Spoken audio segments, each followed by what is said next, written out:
Hello students, like yesterday we started the new unit or the second unit which is related to money and banking. Now today we shall discuss about the various concepts related to money and also about the various types of money. Now let us first of all discuss about the money supply. Like you can see on the screen, थोड़ा सा इसमें cut गया मैं इसमें लेकिन read out कर देता हूँ, आप समझ लेना इसको.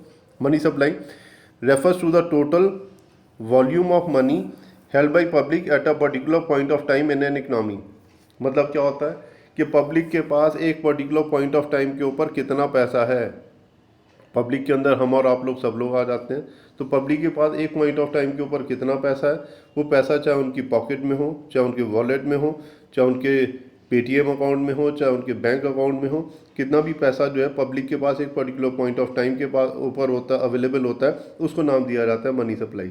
सभी का, खाली एक इंडिविजुअल का नहीं, पब्लिक के अंदर all people are included. Now after that, money supply is divided into four parts, like you can see on your screen: M1, M2, M3 and M4. M1, what all things are included in the M1? M1 includes currency held by public plus demand deposits plus other deposits with Reserve Bank of India. अब इसके अंदर सबसे पहले तो मैं आपको बता दिए जो चार कंसेप्ट गिवन है M1, M2, M3 और M4, इसमें से only M1 concept is in your syllabus. M2, M3 और M4 आपके सिलेबस में नहीं है. तो M1 के अंदर क्या आता है? M1 के अंदर तीन चीज़ें इंक्लूड करी जाती हैं. फर्स्ट है इसके अंदर currency held by public. Public के पास कितना पैसा है, उनकी पॉकेट के अंदर, उनके घर में करेंसी नोट्स, कॉइन्स वगैरह कितने अवेलेबल हैं पब्लिक के पास. That is included in the first concept currency held by public. Second इसके अंदर आता है क्या? Demand deposits. डिमांड डिपॉजिट्स का मतलब ये होता है how much deposits a particular person is having in his or her bank account. उसके बैंक अकाउंट के अंदर कितना पैसा जमा है. अब इसको डिमांड डिपॉजिट्स क्यों नाम दिया जाता है, ये ऑलरेडी आप ऐसे पढ़ चुके हो इसमें 10th क्लास की इकोनॉमिक्स के अंदर भी, लेकिन दोबारा इसमें एक्सप्लेन कर देता हूँ. डिमांड डिपॉजिट्स का बेसिकली मतलब ये होता है the money which is deposited by a person into his or her bank account, that money can be withdrawn by that person any time and whenever it is required. मतलब कि जो भी पैसा bank के अंदर deposit करवाया जाता है वो पैसा जो है कभी भी विदड्रॉ कर सकता है वो आदमी, क्योंकि वो पैसा उसका अपना है. थर्ड पॉइंट इसके अंदर, थर्ड कंसेप्ट जो M1 के अंदर गिवन है वो है other deposit with reserve bank of India और RBI. इसका मतलब ये होता है कि जितने भी कमर्शियल बैंक्स होते हैं, कमर्शियल बैंक कौन से होते हैं, जैसे आप अपने आसपास देखते होंगे स्टेट बैंक ऑफ इंडिया है, PNB है, शिवालिक बैंक है, all these are the examples of commercial bank. तो कमर्शियल बैंक जितना भी पैसा जमा करवाते हैं रिजर्व बैंक ऑफ इंडिया के पास, वो डिपॉजिट्स आ जाते हैं किसके अंदर? Other deposit with reserve bank of India के पास. M2 का कंसेप्ट भी आप देख सकते हैं इसमें एक बार. M1 plus saving deposits with post office saving bank account. इसमें पोस्ट ऑफिस में जो पैसा जमा होता है वो इसके अंदर आ जाता है. M3 के अंदर क्या है? M1 plus net time deposit with the bank. जितना जो टाइम डिपॉजिट मतलब कि जो FDs वगैरह, फिक्स डिपॉजिट्स वगैरह की फॉर्म में जो पैसा आता है वो इसके अंदर इंक्लूड करा जाता है. M4 के अंदर क्या आएगा? M3 plus total deposit with the post office saving bank account excluding national saving certificate. ये नेशनल सेविंग सर्टिफिकेट एक डिपॉजिट्स होते हैं जो पोस्ट ऑफिस के अंदर करे जाते हैं, वो इसके अंदर इंक्लूड नहीं करे जाते हैं. लेकिन फिर वही बात कि मेन आपने ध्यान किसके ऊपर देना है? M1 के अंदर. M2, M3 और M4 आपके सिलेबस में नहीं है. Now the next heading it is about the evaluation of money. Evaluation of money means कि जैसे yesterday I discuss about the Bata system and about the introduction of money, उसके function वगैरह सारी चीज़ें मैंने डिस्कस करी थी. आपने वीडियो ना देखी हो तो देख लेंगे इसमें एक बार. इवैल्यूएशन ऑफ मनी के अंदर क्या आता है? पहले कौन से करेंसी नोट्स आए थे, कौन से कॉइन्स आए थे, उसके बाद क्या हुआ, उसके बाद क्या हुआ. तो इसके अंदर देखेंगे आप, सबसे पहले क्या हुआ इसमें? एग्रीकल्चर क्रॉप से रिलेटेड पहले आए थे मेटेलिक कॉइन्स, गोल्ड के, सिल्वर के, कॉपर के, ब्रॉन्ज के. ठीक है, जैसे इसमें लिखा हुआ भी है सिल्वर एंड गोल्ड कॉइन्स. उसके बाद क्या हुआ? धीरे धीरे पेपर नोट्स आ गए, पेपर मनी आ गया. 2000 रुपीज़ का नोट, 100 का, 50 का, ये पेपर नोट्स होते हैं. उसके बाद आ गया plastic money. Plastic money related होता है, किससे रिलेटेड होता है? Debit card, credit card, ATM card जिसको हम कहते हैं, ये सारी चीज़ें इंक्लूड होती हैं प्लास्टिक मनी के अंदर, क्योंकि ये चीज़ें बनी होती हैं प्लास्टिक से और इसको हम ATM वगैरह के थ्रू जो है विड्रॉल वगैरह के लिए यूज़ कर सकते हैं. Next concept it is about fiat money. It is a money backed by the order of government. मतलब गवर्नमेंट अगर कहती है कि भाई ये करेंसी नोट चलेगा तो वो मार्केट के अंदर चलेगा।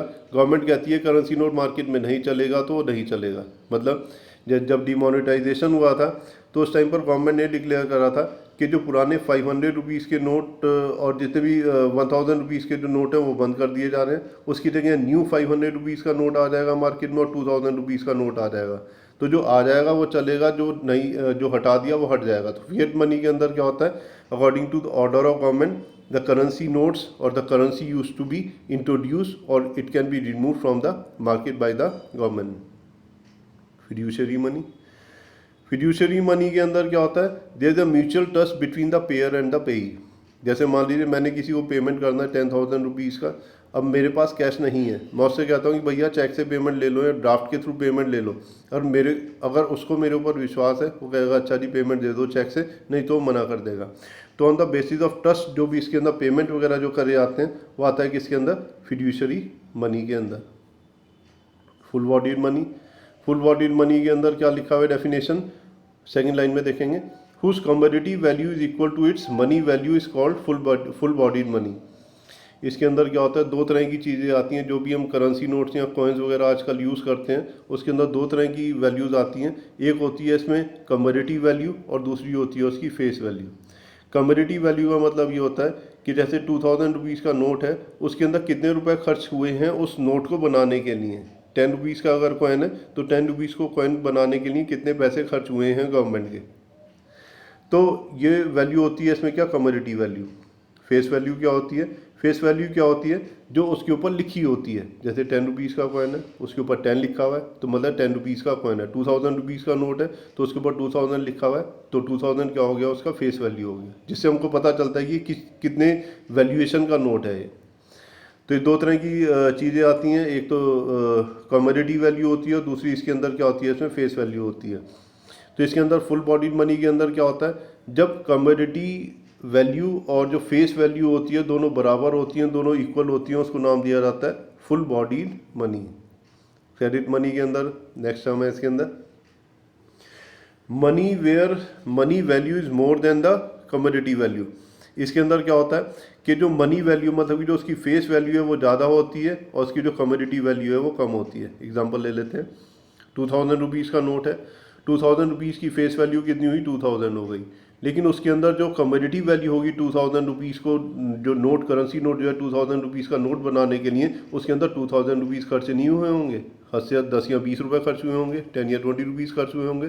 तो इसका मतलब क्या हो गया कि जो उसकी फेस वैल्यू है वो ज़्यादा है लेकिन उसकी जो कमोडिटी वैल्यू है वो कम है। इस तरह की वैल्यू को, इस तरह के नोट्स हैं या करेंसी है उसको नाम दिया जाता है credit money. Legal tender money, legal tender money का मतलब ये होता है द मनी और द करेंसी विच है the legal tender. Legal tender का मतलब ये होता है the currency which is declared by the government of India that this currency would be applied in the country, this currency would be applied in the country, that is termed as the legal tender, legal tender money. Liquidity means the flow of money into the market, जैसे इसमें लिखा है the ease with which any asset can be converted into cash.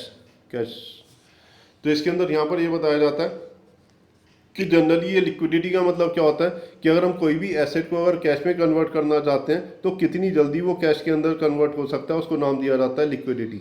Liquidity का basically मतलब क्या होता है, money supply in the market. जैसे आजकल देखा जाए तो मार्केट में स्लो डाउन चल रहा है और जब स्लो डाउन चलता है तो उसकी वजह से क्या होता है, मंदी का दौर आ जाता है, और जब मंदी आ जाती है तो उसकी वजह से क्या होता है, जो लिक्विडिटी होता है वो कम हो जाता है, उसको नाम दिया जाता है लिक्विडिटी क्रंच।